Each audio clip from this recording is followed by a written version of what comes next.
Image का tag, हाँ जी, image के टैग का क्या पर्पज होता है? इमेजेस ऐड करना, तस्वीरें अपनी वेबसाइट में ऐड करना। भाई तस्वीरें ही तो मेन चीज है आपकी वेबसाइट की। आपकी वेबसाइट में तस्वीरों का होना बहुत जरूरी है। तस्वीरों के बगैर तो वेबसाइट की विजिबिलिटी अच्छी नहीं होती है। तो उसके लिए हम कौन सा टैग यूज कर रहे थे? आईएमजी का। आईएमजी का टैग कौन से हिस्से में लगाते हैं? बॉडी में लगाते हैं। हेडिंग का टैग कौन से हिस्से में लगाते हैं? हेडिंग टैग का टैग बॉडी में लगाते हैं। इसका मतलब क्या हुआ कि हेडिंग स्टाइल कहाँ यूज हो रहा है? बॉडी में। बोल्ड कहाँ यूज हो रहा है? बॉडी में। स्ट्रॉन्ग कहाँ यूज हो रहा है? पी का टैग क्या करता है? वो कहाँ यूज होता है? बॉडी में। और तस्वीर बनाने के लिए, मतलब तस्वीर ऐड करने के लिए, बनाने के लिए नहीं, कौन सा टैग होता है? आईएमजी का टैग। वो कहाँ पे ऐड होता है? उसका एट्रीब्यूट क्या है? बल्कि एट्रीब्यूट नहीं, नंबर ऑफ एट्रीब्यूट है ना। पहला एट्रीब्यूट होता है एसआरसी। एसआरसी का मतलब क्या है? सोर्स। और जरा मतलब बताओ क्या करेंगे, जरा उर्दू में और एक्सप्लेन करके क्या होगा सोर्स में? उस इमेज का नाम बताएंगे जिसको आप इमेज के तौर पर ऐड कर रहे हैं। इसके और एट्रीब्यूट कौन से हैं जो एसईओ के हवाले से हैं? भाई एसआरसी यूज नहीं करोगे तो तस्वीर नहीं आएगी। ये तो बेसिक एट्रीब्यूट है ना। मतलब सिर्फ आईएनजी लिखने से तस्वीर नहीं आ जाएगी ना, बतानी भी तो पड़ेगी कौन सी तस्वीर। तो तस्वीर बताने के लिए क्या यूज करेंगे? एसआरसी। ठीक है। अच्छा, अब एसईओ का और कौन सा एट्रीब्यूट था जो बहुत इंपॉर्टेंट एट्रीब्यूट था? Art. Art stands for alternate. SEO में इसकी इंपॉर्टेंस क्या है? ये क्या करता है एसईओ में, इसका पर्पस क्या है आप बताओगे? तस्वीरें अगर नहीं लोड होती है एचटीएमएल पर, एसईओ के लिए क्या होता है? टेक्स्ट डिस्प्ले कर देता है। एसईओ में टेक्स्ट डिस्प्ले कर देता है। आगे और क्या है? बेसिकली हम इमेज के आर्ट टैग के अंदर अपना कीवर्ड ऐड करते हैं। लेकिन गूगल का जो क्राउलर है वो तस्वीरों को देख के रैंक नहीं करता, वो सोर्स कोड पढ़ के रैंक करता है। इसका मतलब हमने कोई तस्वीर लगाई है और आर्ट में मैसेज नहीं दिया कीवर्ड का, तो तस्वीर तो कीवर्ड भी नहीं है ना। तो इसका मतलब क्या हुआ कि वो उस तस्वीर को कीवर्ड के साथ किसी के साथ लिंक नहीं करेगा। तो हम क्या करेंगे, उस इमेज के लिए जो हमारा इंपॉर्टेंट कीवर्ड है उसको हम कहाँ पे मेंशन करेंगे? आर्ट एट्रीब्यूट के अंदर जो हमारा मेन कीवर्ड होगा। जैसे टाइटल में कीवर्ड लगा रहे हो, जैसे हेडिंग स्टाइल में कीवर्ड लगा रहे हो, इसी तरह तस्वीर से मुताल्लिक जो कीवर्ड है वो कहाँ लगाएंगे? आर्ट के अंदर। और आर्ट के अंदर जो हम मैसेज देते हैं यानी कीवर्ड लिखेंगे उसकी मैक्सिमम लेंथ कितनी होती है?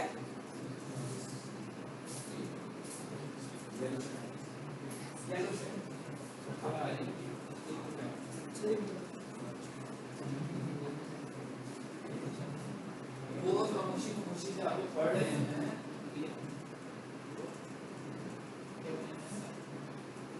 तो हमारे लोग बोलते हैं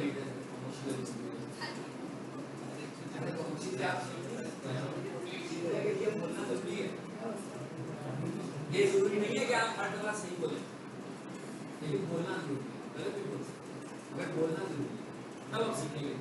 अगर आप बोलेंगे नहीं तो आप सीखेंगे। आर्ट एट्रीब्यूट की लेंथ कितनी होती है? 1 2 3 4 5 6 7 इतने सारे स्टूडेंट्स हैं, इनमें कौन प्रेजेंट है? सबको पता होना चाहिए ना कितनी लेंथ होती है।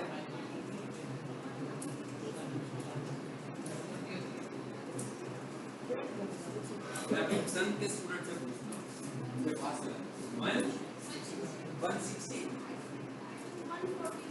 140। मैंने कहा था बिटवीन 120 टू 140। ठीक है। अच्छा, इसका और एट्रीब्यूट कौन सा होता है? कोई और एट्रीब्यूट के खत्म हो गए? टाइटल का एट्रीब्यूट भी होता है। टाइटल का एट्रीब्यूट में हम यूज क्या करेंगे? कीवर्ड यूज करेंगे। ठीक हो गया, बिल्कुल सही कह रहे हैं आप लोग। टाइटल का एट्रीब्यूट नजर आता है वेबसाइट में कि नहीं आता? जी आता है। कहाँ पे? माउस ओवर पे नजर आता है। जैसे ही आप माउस इमेज के ऊपर रखोगे तो एट्रीब्यूट भी नजर आएगा। कोई और एट्रीब्यूट भी है आईएनजी का? विड्थ और हाइट। क्योंकि अगर हम विड्थ और हाइट बता दें तो क्राउलर को पहले से इमेज की साइज का पता लग जाता है। ठीक है। कितनी देर में हमने समराइज किया? 15 मिनट में, है ना? तो इसका मतलब है आपको ये सब कुछ करने के लिए घंटे की ज़रूरत हुई होगी। ये मेरा ख्याल है 2-3 घंटों का है, लेकिन आप लोग ठीक तरीके से नहीं कर रहे हो। हाँ, ये भी अभी मैंने आप लोगों से उगलवा लिया है तो आप बोल पड़े हो, नहीं तो अभी तक आप लोग खामोश थे। आप कोशिश नहीं कर रहे हैं कि ये हमने क्या सीखा है इसको एक्सपोज करें, तो समझने की कोशिश करें। जो चीज़ समझ में नहीं आ रही है एक दूसरे से पूछें या सर से पूछें, प्रैक्टिस करें। अभी तो मैंने सिर्फ मैंने कंसेप्चुअली आपसे पूछा, प्रैक्टिस नहीं अभी आपने की। अभी आपने आज ये करना है कि हम जो कुछ पढ़ रहे हैं सिर्फ एक बंदे ने प्रैक्टिस किया है। इसकी फाइल मैंने अभी खोल के नहीं देखी, इसने मुझे भेजी भी है। आपने जो कुछ आज तक पढ़ लेना है इन सब की HTML फाइल बनाकर वो मुझे भेजनी है कि हमने ये, और पहले देख लेना, गलत नहीं भेजनी है ना हो कि चल ना रही हो और आप मुझे भेज दें। पहले उसको ठीक करके करेक्ट हो तो उसको एग्जीक्यूट करें, तो वो जो कुछ आप करना चाह रहे हो उसके रिजल्ट्स आ रहे हैं।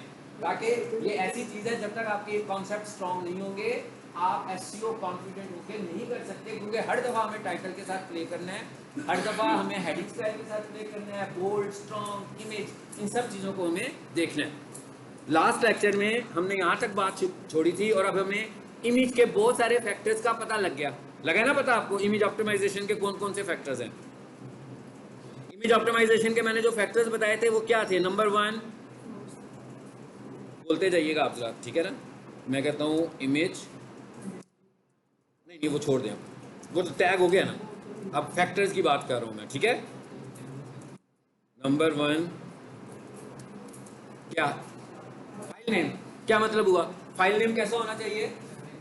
कीवर्ड। छोड़ दो फाइल नेम, क्या हो गया? चीजों को मिलाएं ना आपस में। इमेज का फाइल नेम कैसा होना चाहिए? कीवर्ड के ऊपर। यानी मिसाल के तौर पर हम लोगों ने एक इमेज बनाया हुआ है जिसमें लिखा हुआ है admission in digital marketing courses, तो इसका मतलब क्या हुआ कि उसका कीवर्ड शायद डिजिटल मार्केटिंग कोर्सेज हो। फाइल का नाम क्या होना चाहिए? Digital marketing courses. ये भी ऑप्टिमाइजेशन फैक्टर है।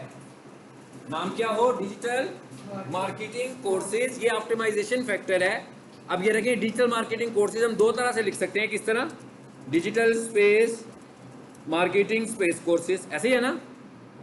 एक हम इस तरह भी लिख सकते हैं इसको,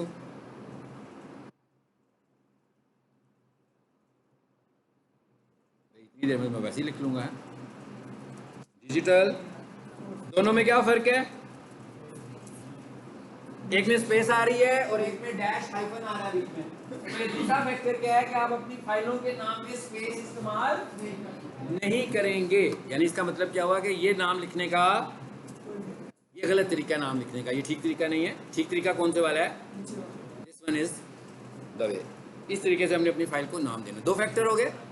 पहले हमने कहा फाइल नेम में कीवर्ड हो, फिर में हमने कहा कि फाइल नेम जो है उसमें स्पेस ना हो, फिर हमने कहा फाइल कॉम्प्रेस हो। इसका क्या मतलब है? कि फाइल कॉम्प्रेस हो, फाइल का साइज कम होना चाहिए। हाँ, मिसाल के तौर पर आपका जो इमेज है वो 1 MB का है, वो 2 MB का है। गूगल रिकमेंड करता है कि आपकी image size between 1 to 300 maximum 400। कोशिश करें अपने इमेजेस को छोटा रखें, उसके साइजेस को छोटा करें। अब अगर मेरे पास कोई वेबसाइट SEO के लिए आती है और उसके अंदर पड़े हुए इमेजेस की साइजेस बड़े हैं, मतलब बड़े साइजेस के इमेजेस पड़े हुए हैं, तो इसका मतलब क्या हुआ कि सबसे पहले टास्क मेरा क्या होगा? मैं इमेजेस को रिड्यूस करूंगा। ठीक है, अभी हम ये देखते हैं कैसे करना है। ये देखें जी, मैं यहां पर आया और यहां आकर मैंने लिखा ऑनलाइन इमेज कॉम्प्रेशंस। देखा था इसको प्रीवियस क्लास में कि नहीं? नहीं देखा। यहाँ पर बहुत सारे हमारे पास फ्री टूल्स आ गए हैं जिनसे हम इमेजेस को छोटा कर सकते हैं। मिसाल के तौर पर मैं ये कह रहा हूँ, मेरे पास इमेजेस बड़े हैं तो मैं चाहूँ तो ये इमेज साइज भी यूज कर सकता हूँ। ये सब फ्री टूल्स हैं। इनमें जाकर हम बड़े वाला इमेज देंगे, कॉम्प्रेस करेंगे तो वो क्या हो जाएगा? छोटा हो जाएगा खुद ही से। मतलब इसमें कोई ऐसी खास साइंस नहीं है कि कोई बड़ा कुछ हमें समझना पड़ेगा या कोई एप्लीकेशन की ज़रूरत है या कोई सॉफ्टवेयर चाहिए। ये लें जी, मैं पहले वाले पे क्लिक करता हूँ। क्या कह रहे हैं? Select image. यहाँ से आप जिस इमेज को छोटा करना चाहते हो यहाँ से आप उस इमेज को पिक कर लो।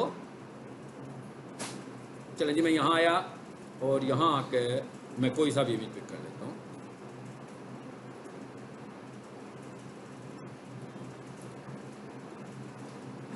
ये देखें, इसका तकरीबन 600 किलोबाइट साइज है, जिसे मैंने चूज किया।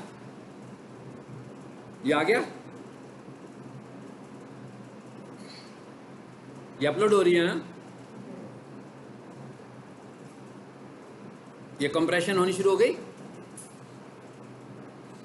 कितना कंप्रेस हुआ देखें, क्या मतलब हुआ, सबको समझ में आ गया ना कि 80% इस फाइल का साइज छोटा हो गया है। कितना हो गया देखें, 600 किलोबाइट से अब कितना हो गया, 114 किलोबाइट, यानी कि बहुत ही ज्यादा कम हो गया। इसी तरह 1 MB वाला जो होगा वो भी इसी साइज में आ जाएगा। आप खुद सोचेंगे एक वेबसाइट है उसमें बहुत सारे इमेजेस हैं और हर इमेज का साइज जो है वो 1 MB है, तो जब आप उन्हें कंप्रेस करते हो तो वो 100 या 200 किलोबाइट्स में आ जाते हैं, तो आप वेबसाइट की कितनी स्पीड बढ़ा लेते हैं, बढ़ जाती है ना। मतलब एक वेबसाइट है जिसने 1-1 MB के इमेजेस को लोड करना है और एक वेबसाइट है जिसने 100 या 200 किलोबाइट के इमेज को लोड करना है, तो जल्दी कौन सी खुलेगी, किलोबाइट वाली फाइल जल्दी खुलेगी, क्योंकि किलोबाइट का यूनिट छोटा होता है। गूगल रिकमेंड करता है कि भाई बिटवीन 200-300 इसके लगभग आपके इमेज का साइज होना चाहिए। आपने देखा मैंने ऐसे तो नहीं किया कि इमेज खोला उसके ग्राफिक्स कम किए या उसका लोगो छोटा किया या उसको रीसाइज किया, ये रीसाइज नहीं हो रहा, ठीक है, ऐसा नहीं हो रहा कि इमेज रीसाइज हो रहा है। हाँ अभी मुझे वो कह रहा है कि अगर रीसाइज करना है तो कर सकते हो, मैं नहीं कह रहा हूँ, मैं कह रहा हूँ सब कुछ वही रहे, डायमेंशन भी वही रहे। भाई जहाँ जहाँ वेबसाइट पे तस्वीरें लगी हैं उसी तस्वीर को मैंने सिर्फ रिप्लेस कर देना है एक गुड पिक्चर के साथ। यानी अगर वो पहले 1000 किलोबाइट्स आ रहे थे तो मैंने उसे क्या कर दिया 300 किलोबाइट्स, तो मैंने 700 किलोबाइट सेव कर लिया ना, तो मैं उसके साइज को बिल्कुल नहीं छेड़ रहा हूँ। चलो आ जाए वापस, ये भी फैक्टर हो गया। अगला फैक्टर क्या है हमारे पास, फाइल कंप्रेस भी हो गई। अगला फैक्टर ये है कि गूगल एक रिकमेंड करता है नेक्स्ट जनरेशन इमेज फॉर्मेट को, या मैंने टर्म इस्तेमाल की next generation image format, that is WebP। जो हमारे पास नेक्स्ट जनरेशन इमेज फॉर्मेट है, जो हमारे पास नेक्स्ट जनरेशन इमेज फॉर्मेट है, that is called, image format क्या है भाई, PNG image format, JPG image format, GIF, TIFF, कितने सारे इमेज फॉर्मेट्स हैं। सो हमारे पास एक इमेज फॉर्मेट है जिसे हम क्या बोलते हैं, WebP। नाम से अंदाजा हो रहा है कि ये इमेज फॉर्मेट कैसा है, ऑनलाइन कोई इमेज फॉर्मेट है, ये ब्राउजर फ्रेंडली इमेज फॉर्मेट है। ब्राउजर फ्रेंडली का क्या मतलब होगा कि भाई गूगल क्रोम के अंदर ये खुलेगा, माइक्रोसॉफ्ट एज में खुलने के लिए ये बनाया ही इसका। और आपकी वेबसाइट कहाँ खुलती है भाई, आज तक किसी ने आपकी वेबसाइट को माइक्रोसॉफ्ट वर्ड में तो नहीं खोला होगा, कोरल ड्रा में, एडोब इलस्ट्रेटर में। हम इमेजेस को तो खोलते हैं, वेबसाइट को तो नहीं खोलते ना। तो उन्होंने कहा भैया हमने इमेज इस तरह का बना दिया, इसको कंप्रेस कर दिया कि लोगों ने आपकी वेबसाइट को कहाँ खोलना है, ब्राउजर्स में। तो हम कह रहे हैं कि ये ब्राउजर वाला फॉर्मेट यूज कर लो तो इमेज और रिड्यूस हो सकता है। सो हमें क्या करना है फिर, इमेजेस के साइजेस को भी चेंज भी करना है। गूगल फ्रेंडली फॉर्मेट है ये, और इसको हम बोलते हैं next generation image format. Even अगर आप लोग एडोब इलस्ट्रेटर यूज करते हैं, कोरल ड्रा यूज करते हैं, फोटोशॉप यूज करते हैं, मतलब जितने भी लेटेस्ट एप्लीकेशन है उनके लेटेस्ट से लेटेस्ट वर्जन भी यूज करते हैं, तो उनके अंदर भी सेव एज में ये टाइप नहीं है। ये सेव एज में किसी भी एप्लीकेशन में टाइप नहीं है, ये बहुत ज़्यादा स्पीड से चेंजेस होती हैं, ठीक है, वो एप्लीकेशन इतनी जल्दी उसको अडॉप्ट नहीं करते हैं। सो ये हमें ऑनलाइन करना है, ये भी हम ऑनलाइन करेंगे। अब मैं क्या कह रहा हूँ, मैं कह रहा हूँ भाई अगर मेरे पास PNG है तो मैं उसे क्या कर रहा हूँ, कोरल ड्रा में, एडोब फोटोशॉप में, इलस्ट्रेटर में हमने तो डिजाइन बनाया, PNG बन गई, JPG बन गई, GIF बन गई, TIFF बन गई। अब हम कह रहे हैं क्या बनाना है, हम क्या कह रहे हैं, क्या बनाना है, WebP कैसी इमेज है, क्या बोलते हैं इसे, इस तरह का इमेज है, इसे बोलते हैं नेक्स्ट जनरेशन इमेज फॉर्मेट। मतलब WebP को हम क्या बोलते हैं, नेक्स्ट जनरेशन इमेज फॉर्मेट है, ठीक है। इसका मतलब क्या हुआ कि बहुत ही लेटेस्ट किस्म का इमेज फॉर्मेट है और जिसको गूगल सपोर्ट करता है बहुत ज्यादा, कि भाई अगर आपकी वेबसाइट के ऊपर जो आपके इमेजेस होंगे वो WebP के होंगे तो मैं इन्हें और ज्यादा वेट दूंगा। इसका मतलब क्या हुआ कि अगर मैं किसी की करता हूँ SEO, मैं ये भी करता हूँ कि उनके जितने भी इमेजेस होंगे उनको क्या कन्वर्ट करता हूँ, PNG हो चाहे JPG हो। भाई अगर तो JPG होंगे तो मैं उन्हें WebP में कन्वर्ट कर लूँगा, अगर PNG होंगे तो भी मैं उन्हें WebP में कन्वर्ट कर लूँगा। इसका मतलब क्या हुआ कि ये भी एप्लीकेशन तो मौजूद ही नहीं है, ये भी ऑनलाइन टूल है। तो अगर फॉर एग्जांपल मेरे पास एक वेबसाइट आई और उसके अंदर जी इमेजेस जो हैं वो जेपीजी हैं, तो मैं यहां पर क्या लिखूंगा, online JPG to web convert. आ गया। अब इसका मतलब क्या हुआ, अब एक टूल्स की लिस्ट आएगी जो जेपीजी को वेब में कन्वर्ट करेगी। जैसे कि आपने थोड़ी देर पहले ये एक्सपीरियंस किया कि हमने इमेज कंप्रेस किया ना, बिल्कुल उसी तरह के टूल्स आ जाएंगे। इसी तरह अगर आपके पास जो इमेज है उसका फॉर्मेट जेपीजी नहीं है, पीएनजी है, तो फिर आप क्या लिखोगे, उसको ढूंढने के लिए पीएनजी टू वेब कन्वर्ट। आपको अगर जेपीजी को करना होगा तो आप जेपीजी को वेब कर लो, अगर आपने पीएनजी और तो ये दो फॉर्मेट हैं जिन्हें हम कंसीडर करते हैं, मतलब इन्हीं दो फॉर्मेट में हम लोग इमेजेस बना रहे होते हैं, या तो जेपीजी में बना रहे होते हैं या फिर जी। सो हमने लिखा जेपीजी टू वेब कन्वर्टर। आगे ये वाला भी आ रहा है, मैं आमतौर पर इसको यूज करता हूँ, ये जो सेकंड नंबर पे आ रहा है ना, ये देखें जरा ऑप्शन आ गई है convert JPG to web page. देखिएगा यहाँ पे क्लिक करके क्या आता है और क्या आ रहा है, और भी टाइप्स आ रही हैं कि नहीं आ रही हैं। मैं यहीं से पीएनजी कर सकता हूँ, कर दिया मैं कहा भाई पीएनजी, चले हम कहते हैं चलो पीएनजी को करते हैं, चूज फाइल, उसी जगह पर आ रहे हैं, कोई और इमेज पकड़ लेते हैं। 500 574 606, चलो जी 606 वाले को कर लेते हैं जी। आगे अब क्या करें, कन्वर्ट 600 किलोबाइट था इसका साइज,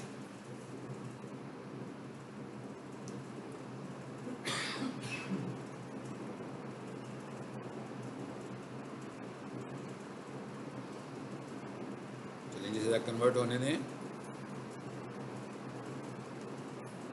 इसको रीलोड कर लेते हैं वंस अगेन, पेज सही तरह से नहीं खुला।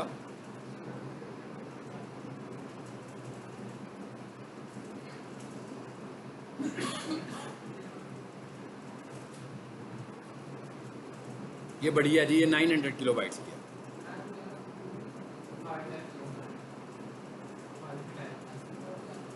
पीएनजी चूज ही नहीं करते हैं, ओहो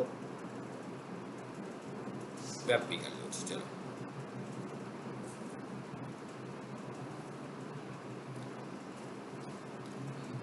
चलिए हम दोबारा कर लेते हैं भाई, वो हमने फाइल टाइप चूज नहीं थी की, अब तो चूज है ना, ठीक हो गया, ओके बन गई वेब पी। अब इस फाइल की एक्सटेंशन जेपीजी भी नहीं है, इस फाइल की एक्सटेंशन पीएनजी भी नहीं है, इस फाइल की एक्सटेंशन क्या बन गई है, वेब पी। ठीक है, तो इसे डाउनलोड करें जरा, देखते हैं क्या साइज हुआ। ये तकरीबन 800 किलोबाइट्स की फाइल थी।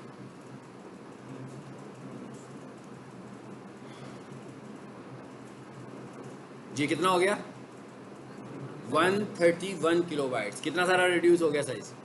ठीक है, फिर एसईओ फ्रेंडली भी हो गई, तो इसका मतलब क्या हुआ कि गूगल इन इमेजेस को जल्दी लोड करेगा।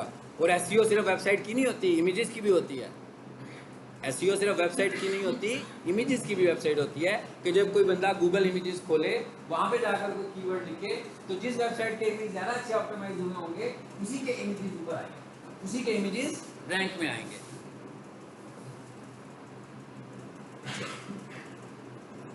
एसईओ के फैक्टर्स हो गए, टैग भी हो गया, फैक्टर्स भी हो गए। अब जरा आते हैं आगे, अब जरा अगला टैग पढ़ते हैं, और उससे पहले जरा वेबसाइट को खोल लेते हैं और देखते हैं कि हम किस चीज को अब समझने जा रहे हैं इसमें।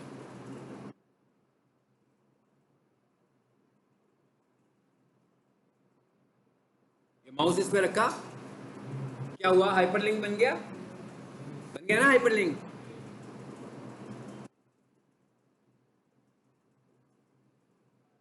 जी माउस इस पे रखा, फिर हाइपरलिंक बन गया। सो ये एक वेबसाइट में हाइपरलिंक्स का होना भी जरूरी है। हाइपरलिंक्स जो लगे होंगे उसके लिए टैग इस्तेमाल। अब देखिए हमने बनाने तो नहीं है, अब आप थोड़ी देर के लिए सोचें भाई आप एसईओ एक्सपर्ट हो, तो कोई भी बंदा आपके पास आएगा तो ये तो नहीं कहेगा कि वेबसाइट बना दो, ये कहेगा आपको इसकी वेबसाइट बनी हुई है ना। हम उन चीज़ों को ढूंढ रहे हैं जहाँ पर हमें एसईओ करनी है। अब हमने कहा कि अगला एलिमेंट कौन सा है, हाइपरलिंक्स। इसका मतलब क्या हुआ, हम क्या ढूंढेंगे, एंकर के टैग्स। क्या ढूंढेंगे, एंकर के टैग्स, ठीक है। हाइपरलिंक्स कौन से टैग से लगे होते हैं, जैसे तस्वीरें जो मैंने बताया था आईएमजी के टैग से लगे हुए हैं। हेडिंग स्टाइल कहाँ से लगा हुआ है भाई, H1 से लेकर H6 तक लगा हुआ है। तो एंकर, ये जो हाइपरलिंक्स हैं ये कैसे लगे होंगे, एंकर के टैग से। और एंकर का जो टैग है दैट इज ए, ये देखें ये वाला टैग है, ए stands for anchor. For example थोड़ी देर के लिए हम समझते हैं कि मैं ज़रा आइडेंटिफाई करना चाहता हूँ, ये जो पूरी वेबसाइट अभी नज़र आ रही है हमें इस पेज पे, एंकर के टैग्स कहाँ हैं। अब आप देखिएगा मैं क्या करने लगा हूँ, कंट्रोल F, ठीक है ना। कंट्रोल F किस चीज़ का शॉर्टकट है, कंट्रोल F किसका शॉर्टकट है, फाइंड का शॉर्टकट, ऐसी है ना। कंट्रोल F फाइंड का शॉर्टकट है। मैं कहाँ पे इस्तेमाल कर रहा हूँ इसे, गूगल क्रोम में। सो यहाँ पर आकर लगा दिया। अब हम जरा देखते हैं कि इसे कुछ मिला है यहाँ पे कि नहीं मिला। भाई कुछ नहीं मिला, इसे मिलना भी नहीं चाहिए। इसके कोड में चले जाए ना पहले, कंट्रोल U, अब इसे मिलेगा कंट्रोल F। अब वो देखें क्या मैसेज आया, कितने हैं 51 एंकर्स लगे हुए हैं इस फाइल में। इस पेज के ऊपर कितने हैं 51। जरा चेक करें कहाँ कहाँ हैं, ये एरो के पे क्लिक करें, आने शुरू हो गए नजर। आपको पता लगे ना एक वेबसाइट में कितने सारे हाइपरलिंक्स होते हैं। हाइपरलिंक्स क्या है कि लिंक बना हुआ है, क्लिक करेंगे तो कहीं चले जाएंगे। आपका जो मेन्यू बार होता है क्या वो हाइपरलिंक होता है कि नहीं होता, क्या हमारा जो मेन्यू बार है वो हाइपरलिंक होता है, हाइपरलिंक नहीं होता, होता है मेन्यू बार। आप मेन्यू पे क्लिक करते हो, होम का बटन है, सर्विसेज का बटन है, कॉन्टैक्ट अस का बटन है, हम उस पर क्लिक करते हैं तो क्या होता है, दूसरा पेज खुलता है। तो क्या वो हाइपरलिंक होता है कि नहीं होता, हाइपरलिंक होता है। इसका मतलब ये है कि भाई एक वेबसाइट में तो बहुत सारे हाइपरलिंक्स हो सकते हैं। जैसे सोशल मीडिया के बटन्स बने हुए हैं, वो हाइपरलिंक्स होते हैं कि नहीं होते हैं। भाई फेसबुक पे क्लिक करें तो एक पेज खुल जाएगा, ट्विटर पे क्लिक करें एक दूसरा पेज खुल जाएगा, यूट्यूब के बटन पे क्लिक करो फिर एक और पेज। कितने सारे हाइपरलिंक्स हैं। इस तरह गूगल रिकमेंड करता है कि भाई बहुत सारे हाइपरलिंक्स भी नहीं होने चाहिए, 100 से ज़्यादा नहीं होने चाहिए, और रेलिवेंस भी होनी चाहिए, इंपॉर्टेंस भी होनी चाहिए। हाइपरलिंक क्यों बनाते हैं हम, भाई एक तो मैसेज हमने लिख दिया, अब हम इसको थोड़ा सा डिटेल से बताना चाह रहे हैं, तभी हाइपरलिंक्स बनाते हैं ना। इसका मतलब क्या होगा कि हाइपरलिंक का कॉन्टेक्स्ट वही होगा जो वहाँ पर मैसेज होगा। ऐसे नहीं होगा कि हाइपरलिंक पे क्लिक करें तो बिल्कुल ही किसी नई जगह पर चला जाए वो, जो कि उससे रिलेट भी ना कर रही हो। अब हमें ये भी पता लग गया जी हाइपरलिंक कैसे लगे हुए हैं, देख रहे हैं एंकर का टैग लगा हुआ है। अब आ जाते हैं इसके टैग को हम लगाने का तरीका सीखते हैं, ठीक है। ए, अब यहाँ पर फिर क्या आ गया हमारे पास, href। इसका क्या मतलब हुआ कि भाई कौन सा हाइपर रेफरेंस है, किसके साथ आप इसको हाइपरलिंक करने वाले हो। यहाँ पर आकर देखें,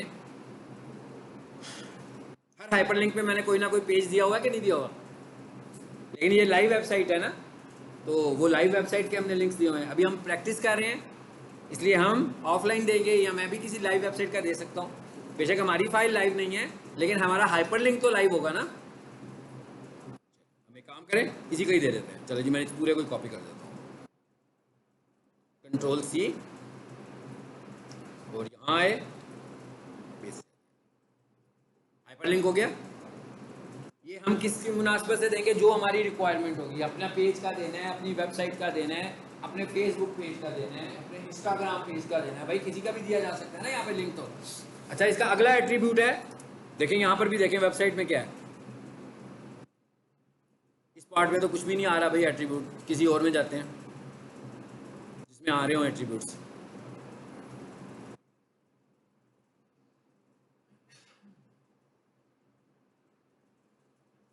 जी इसमें आ रहा है, क्या आ रहा है, टारगेट। ये एक एट्रीब्यूट नजर आ रहा है आपको, इस पे क्या लिखा हुआ है, टारगेट। टारगेट का क्या मतलब होता है, आप किसी भी हाइपरलिंक पे क्लिक करते हो तो क्या होता है, क्लिक करते हैं तो वो पेज खुल जाता है। मगर कैसे खुलता है, सम टाइम वेबसाइट के उसी पेज पर और सम टाइम नए पेज पर। यही दो बिहेवियर्स होते हैं ना। टारगेट का मतलब है कि हम ये बता रहे हैं कि जो हमारा हाइपरलिंक क्लिक होने के बाद खुले वो कहाँ पे खुले, उसी पेज पर या फिर नए पेज पर। टारगेट इक्वल टू अंडरस्कोर, ये वाला जो कनेक्टर है हाइफन के नीचे जो होता है जिसे हम क्या बोलते हैं, अंडरस्कोर। हाइफन जो होता है वो ऊपर होता है, आपने देखा था ना जो मैं हाइफन यूज कर रहा था वो डैश आ रहा था ऊपर, ये अंडरस्कोर कहलाता है, शिफ्ट के साथ आएगा। अंडरस्कोर ब्लैंक, इसका मतलब होता है न्यू पेज। अंडरस्कोर ब्लैंक का क्या मतलब होता है, न्यू पेज होता है। और अंडरस्कोर पेरेंट का मतलब होता है सेम पेज। यानी अगर मैं यहाँ पर पेरेंट लिखूंगा तो क्या होगा, आपका पेज लिंक उसी पेज पे खुलेगा। HTML के अंदर जो बाय डिफॉल्ट बिहेवियर होता है, फॉर एग्जांपल मैं थोड़ी देर के लिए कहता हूं मैंने टारगेट का एट्रीब्यूट इस्तेमाल ही नहीं किया, लिंक तो चलेगा ना कि नहीं चलेगा भाई। टारगेट तो बता रहा है ना कि नए में खुलना है या पुराने में खुलना है, लेकिन लिंक तो चलेगा। तो बाय डिफॉल्ट एंकर का जो बिहेवियर होता है वो पेरेंट होता है। इसका क्या मतलब हुआ कि भाई अगर आपने टारगेट में मेंशन नहीं किया कुछ भी तो लिंक कहाँ पे खुलने वाला है, उसी पेज पर। अगर आप चाहते हैं कि नए पेज पे खुले तो ब्लैंक लिख दें, अगर आप पेरेंट लिखेंगे तो फिर भी उसी पेज पे खुलेगा, अगर आप कुछ नहीं लिखेंगे तो फिर भी उसी पेज पे खुलेगा। यानी इसका मतलब क्या हुआ कि इसका बाय डिफॉल्ट बिहेवियर क्या है कि ये सेम पेज पे खोलता है। बाय डिफॉल्ट का क्या मतलब है, स्टैंडर्ड क्या है इसका। अगर कोई बंदा ये वाला एट्रीब्यूट यूज ही नहीं करता तो इसका बिहेवियर क्या होता है, ब्लैंक के पेरेंट पेरेंट होता है। अगर हम पेरेंट लिखेंगे तो भी उसका वही मतलब है, नहीं लिखेंगे तो भी वो पेरेंट ही समझेगा। लेकिन अगर आप उसे नए पेज पे खोलना चाहते हैं तो फिर हम क्या लिखेंगे, ब्लैंक लिखेंगे। ठीक है, सो यहाँ पर हमने लिखा हुआ जी ब्लैंक, यहाँ पर भी आ जाते हैं कोड में। कैसे लिखेंगे, टारगेट इक्वल्स टू, इसको भी डबल कोट्स में अंडरस्कोर ब्लैंक, मतलब क्या हुआ, न्यू पेज। और इसके अंदर भी एक एट्रीब्यूट है दैट इज टाइटल, वही वाला जो IMG में भी देखा था हमने कि भाई जब हम माउस रखें हाइपरलिंक के ऊपर तो कुछ लिखा हुआ आ जाए। वो क्या लिखा हुआ है भाई, कीवर्ड ही होगा ना, हम लोग कीवर्ड को ही कहेंगे ना लिखा हुआ है ऊपर। तो यहाँ पर आप क्या कर सकते हो, डबल कोट्स में अपना कीवर्ड दे सकते हो। मैंने वैसे ही कीवर्ड लिख दिया भाई, कीवर्ड लिख देते हैं चले, आप लोग समझेंगे यहाँ पर कीवर्ड का वर्ड ही लिखना है। कमर्शियल किचन इक्विपमेंट, ये फाइल नेम तो नहीं है ना कि है, इसलिए मैंने बीच में डैश इस्तेमाल नहीं किया, स्पेस इस्तेमाल किया। जब मैं फाइल नेम का नाम लिखूंगा फिर मैं डैश इस्तेमाल करूंगा। अच्छा, यहाँ तक बात खत्म हुई। मैं काम करता हूँ उसके साथ 2 लाइनों में कर लेता हूँ। 2 लाइनों में ऐसे करते हैं, ज़हन में रखें। ऐसा ना हो कि आपने एट्रीब्यूट का नाम लिखा हो, वो एट्रीब्यूट जैसे टाइटल है, टाइटल ऊपर वाली लाइन में और इक्वल टू नीचे आ रहा हो, ऐसे नहीं। पूरे का पूरा एक वर्ड, पूरे का पूरा एक एट्रीब्यूट एक लाइन में होना चाहिए, फिर आप उसे मल्टीपल लाइन में कर सकते हो जी। टैग कंप्लीट हुआ। लेकिन जब आप किसी हाइपरलिंक को देखते हैं तो उसके साथ एक क्लिकेबल टेक्स्ट भी आता है कि नहीं आता। मेन्यू पे जाते हैं भाई, होम, अबाउट अस, तो वो जो होम लिखा हुआ है इज कॉल्ड क्लिकेबल टेक्स्ट। समझ में, क्लिकेबल टेक्स्ट इसे बोल रहे हैं कि जिस पे क्लिक करके हम लिंक को फॉलो करते हैं, उसे हम क्या बोलते हैं, क्लिकेबल टेक्स्ट। अगर वेबसाइट में देखें तो क्लिकेबल टेक्स्ट क्या है, यहाँ पर देखते हैं, नीचे आओ जरा, जहाँ से मैंने भी आपको लिंक दिखाया था। क्या है क्लिकेबल टेक्स्ट, व्यू मोर। तो इसका मतलब है हम भी जो हाइपरलिंक बना रहे हैं उस पर हमें भी क्लिकेबल टेक्स्ट लिखना है ना। और नीचे आकर देखते हैं जरा, ये सारा क्या है, DEC कमर्शियल, ये क्या है, क्लिकेबल टेक्स्ट, ये भी क्लिकेबल टेक्स्ट है। तो अब इसका मतलब क्या हुआ कि जब हम हाइपरलिंक बनाएंगे उसमें भी तो क्लिकेबल टेक्स्ट होना चाहिए। अगर क्लिकेबल टेक्स्ट ना हो क्या होगा आपके ख्याल में, क्लिकेबल टेक्स्ट ही ना हो कुछ भी नहीं होगा भाई। फिर क्लिकेबल टेक्स्ट नजर आएगा तो लिंक फॉलो होगा ना। मिसाल के तौर पर एक मेन्यू बना हुआ है, उसमें आपने पूरे के पूरे बना दिए हाइपरलिंक्स, होम का भी बनाया हुआ है, अबाउट अस का भी बनाया हुआ, कॉन्टैक्ट अस का भी बनाया हुआ, गैलरी का भी बनाया हुआ, सर्विसेज का भी बनाया हुआ है। लेकिन हर हाइपरलिंक के आगे आपने क्लिकेबल टेक्स्ट नहीं लिखा। वो क्लिकेबल टेक्स्ट क्या था, होम। क्लिकेबल टेक्स्ट क्या था, about us, contact us, gallery, ये क्या है, ये सब क्लिकेबल टेक्स्ट है। तो अगर लिखेंगे ही नहीं तो ब्लैंक आएगा सब कुछ, आपको खाली स्पेस नजर आएगी।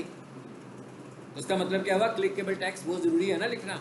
लेकिन क्लिकेबल टेक्स्ट कहाँ लिखेंगे, एंकर का टैग बंद करने के बाद।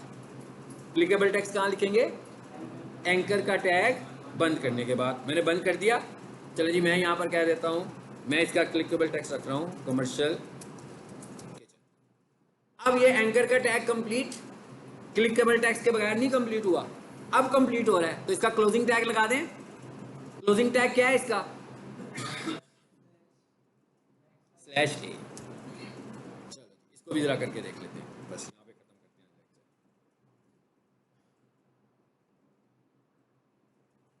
लेक्चर। ये 5 to 6 इसका नाम। ये देखें मैंने नोटपैड प्लस प्लस भी नहीं यूज़ किया ना, सिंपल नोटपैड भी बना दिया है सब कुछ, इसमें भी बन जाएगा। उसमें ज़रा ज़्यादा कंफर्टेबल होता है इंसान, बहुत सारी चीज़ें आती हैं, टैग में सजेशन आ रही होती है, ठीक है, लेकिन सिंपल नोटपैड में भी अब ये काम कर सकते हो।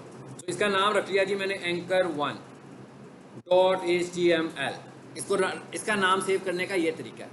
सिंपल नोटपैड में मैंने नीचे से क्या किया है, यहाँ से ऑल फाइल्स, पहले क्या लिखा हुआ आ रहा था? Text document.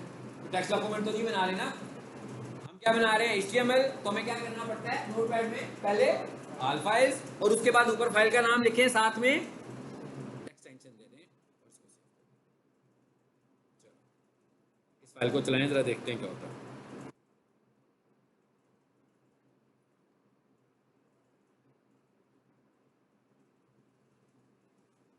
फाइल आ गई है कि नहीं आई है? ये है, इसे खोलो, देखते हैं क्या होता है। हाइपरलिंक बन गया, इस पर क्लिक करेंगे तो देखते हैं क्या होता है। ये देखें, ये फाइल है हमारी। ऑटोमेटिक नए पेज पे गया कि नहीं गया? किसकी वजह से गया? कौन से एट्रीब्यूट की वजह से गया? नहीं, एट्रीब्यूट, एंकर तो टैग है, एट्रीब्यूट कौन सा था? टारगेट, आगे ब्लैंक। अगर मैंने टारगेट यूज ही ना करता तो उसी पेज पे खुल जाता। अगर मैं टारगेट के अंदर पेरेंट करता तो फिर भी उसी पेज पे खुल जाता। टारगेट अंडरस्कोर ब्लैंक किया तो कहाँ खुला? एक नए पेज के ऊपर खुला, खुल गया ना एक नए पेज के ऊपर। चलो